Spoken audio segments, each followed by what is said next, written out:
Iron Asylum with Mike Quinn, the mighty Mike Quinn, and David Riley here at Busybody Fitness in Boca Raton, Florida.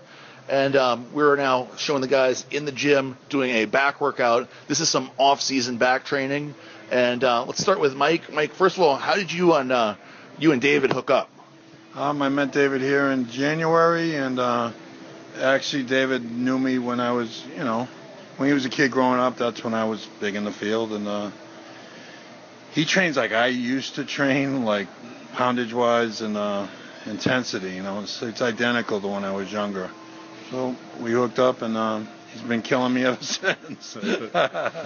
So we're gonna see that. Let's talk about that for a second, David. What he said. Some people are gonna watch the training video and they're gonna be like, "Wow, this is different than what I do." Could you explain the philosophy of what you guys are doing here today? Well, my philosophy in training is basically I believe in the basic compound movements. And, for example, the back workout that we just went through that you guys are going to see is, again, basic movements. I like to start by warming the lats up with some kind of a high pull to fill the lats up, get a lot of blood and lactic acid in the muscle. And then, honestly, it's 3 basic hardcore row movements. And it's my philosophy is just volume. We start light and we pyramid up and do a couple drop sets. It's really no secret. It's just finding that right intensity and getting to that mental frame of mind where it's, you go in there and you just get after it and hit it hard and worry about that mind-muscle connection and contract the muscle. And, honestly, that's what our bodybuilding is all about, is contracting the muscle and getting a lot of blood flow in there and really hitting it hard and showing intensity. It's now you guys do a lot of what we're going to be watching right now is some warm-ups, like you said, the pull-downs. And you guys are big into warm-ups. It's not like you go in there and kill it right away. You do a lot of warm-ups to get the blood in there. Exactly.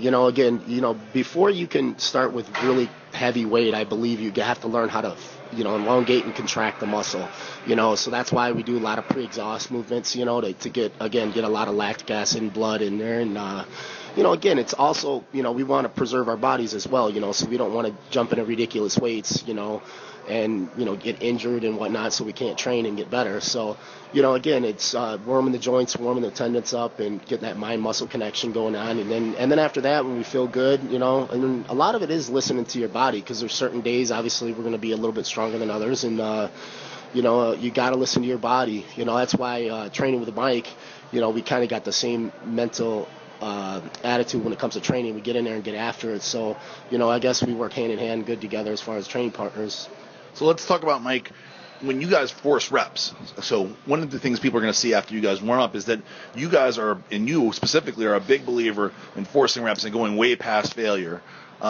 What do you believe? What makes that work for you? You know what? I've been doing this my whole life like that, and it just started with my father when I was a kid. He was very simple philosophy. I got very, very young. You want to be the best, you train harder than the rest. And I've always, even at my age now, I still believe in, going as hard as I can go. I mean, I had fusion surgery in 2011. I have a metal bar in my back, 3 screws, 10 pins, and I'm strong again. I can train hard. I mean, I can't train like I used to because I want to be around for a couple years, so I've had to back off with the poundages. I don't need to be stronger anymore. My days of being amazingly strong are over.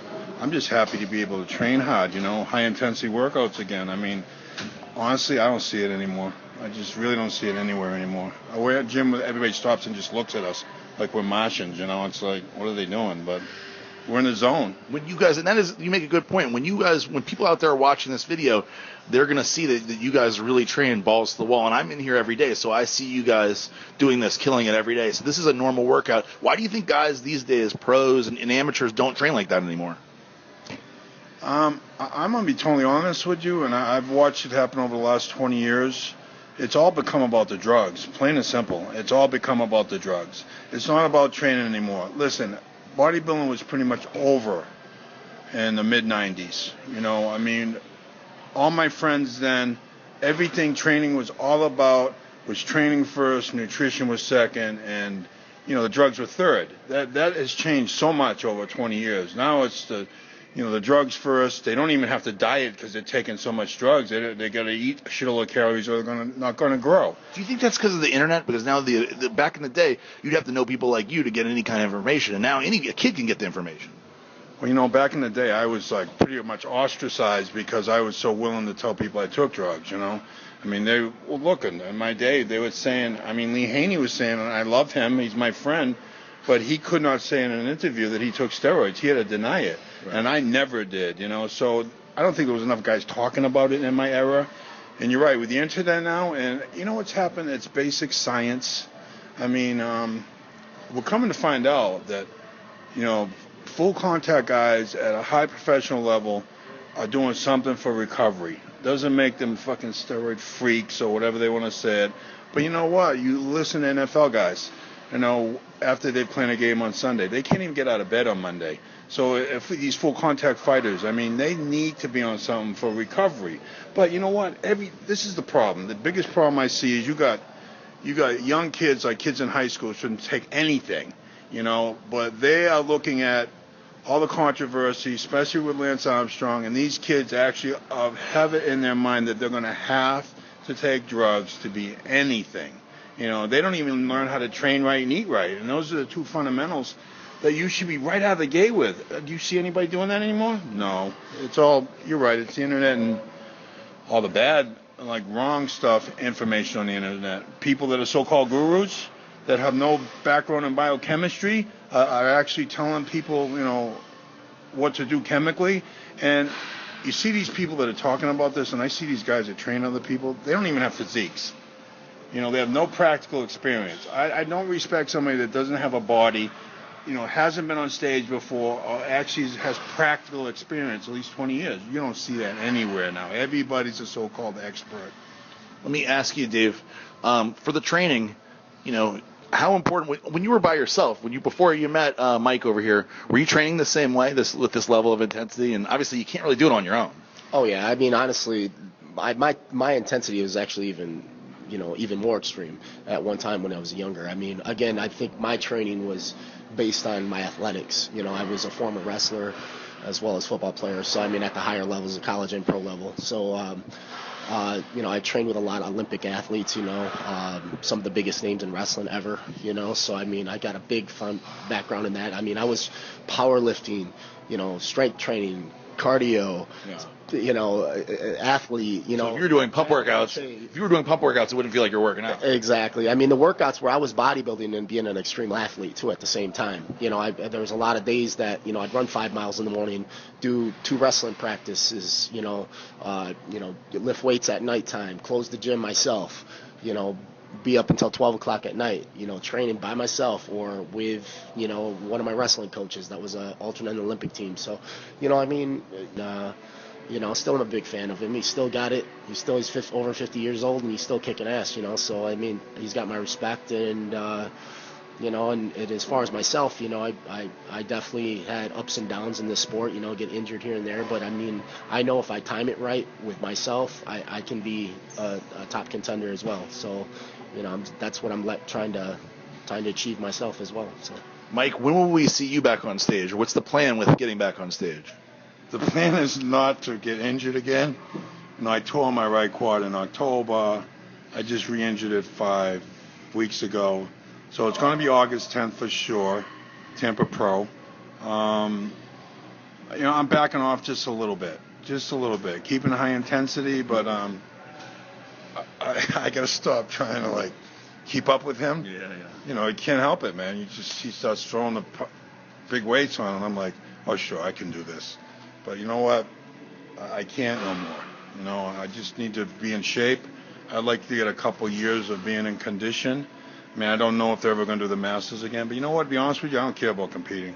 I'm getting in shape for myself. I never cared about I never was competitive like that. I always said, I'm going to get ready for a show. I'm going to be the best I can be, and whatever happens is going to happen. I've always had that philosophy because you know what? It's not like you're getting in the ring and you have to knock somebody out. Right. You've got people judging you that may love this guy's physique and another guy loves this guy's physique. I've watched my whole career people I honestly thought should win because on that day they were better and didn't win. Right. We've seen it we've seen it for 20 years. Not always the best guy actually wins. So, no, I'm just, I'm telling you, I'm just so happy to be actually training. and get my life back. And he whoops my ass. He just, I nearly get sick every time we train. Legs and back, I got to go home and lie down. Yeah. Swear to God, dude. I'm nauseous and sick today we did back. I'm just like, yeah, it's great for me. So talk about, Dave, your competitive plans are, you have some shows planned for this year, right? Trying to get that pro card. Right. Right now, the next show to get the pro card is going to be the Masters Nationals. As of this last year, I believe, I think this is the second year now that they're doing this, they have a 35 to 40 age group. So I fall in that category now, so which is nice. So that's my plan again. It's in July is the Masters Nationals, which is in Pittsburgh. That's my plan as of now. So right now, that's the ultimate plan. And then after that, I'll see how I do there. And then I'll evaluate from there. We just see what goes from there because I'm going to get my pro card. So we'll see what happens, and if it does, great. If it doesn't, then I'm going to have a backup plan for this year, whether it be the North American or the Nationals, one or the other, because the Nationals are here in our backyard in Miami this year. So I don't want to think about that right now. Yeah, Thinking about I always, me, it's like I've never, in anything I've ever done, I train to win, period. I don't train to just win. I train to dominate and then win. So that's my whole thing, but unfortunately, I should say, not unfortunately, the politics has been in my favor usually. So hopefully we could just roll with that, and I'm going to try to put together the total package I can, and have a good balance and good lines, good size, and the rest is up to the people on judging us. Before we end, I want to bring up one exercise you guys are doing, hopefully right around now in the video, which is the hyperextension, the cable row / hyperextension. I know this is one that you developed, Dave, and integrated into you guys' training, and it was something that looked interesting to me, and I've actually tried it once a few days ago, and it worked very well. So tell us a little about this exercise. Well, it's something I was actually playing around with, I don't know, maybe 2 or 3 years ago. This is after I hurt my back. I had a back injury, most bizarre thing ever. I never hurt my back, squatting, 800 pounds or so. I was reaching in my truck for my bag. I went down and I had major sciatic nerve problems for quite a while and keep re-injuring it and whatnot. So anyway, this exercise I kind of developed because it's kind of like a rowing movement as well as a lower back movement as well, and lower erectors as well as almost like a rhomboid and trap movement too, and lat. It's kind of pretty much a jack of all trade type movement.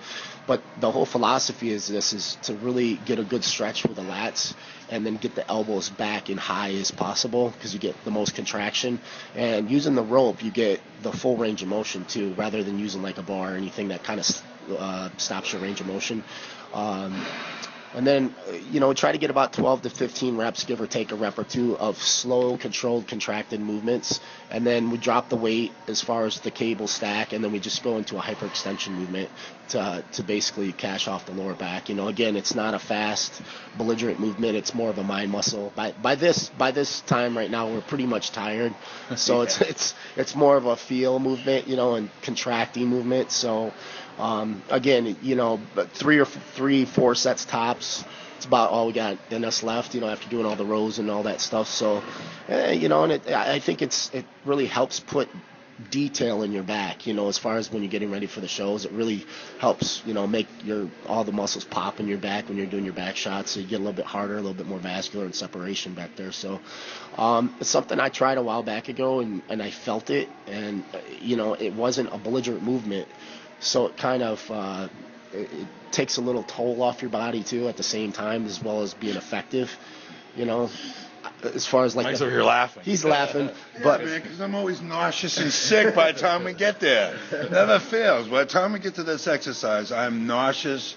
Thank God I have nothing in my stomach because I can't throw up, but I am got a massive headache and I'm nauseous. I've never ever experienced on one of our back workouts when we get there. But that's and you're drenched by then, too. Yeah, and that probably now is the only way I know when I've had a good workout, if I get physically sick and I get a migraine. So I guess that's probably a little narcissistic, I think. But, no, I love it.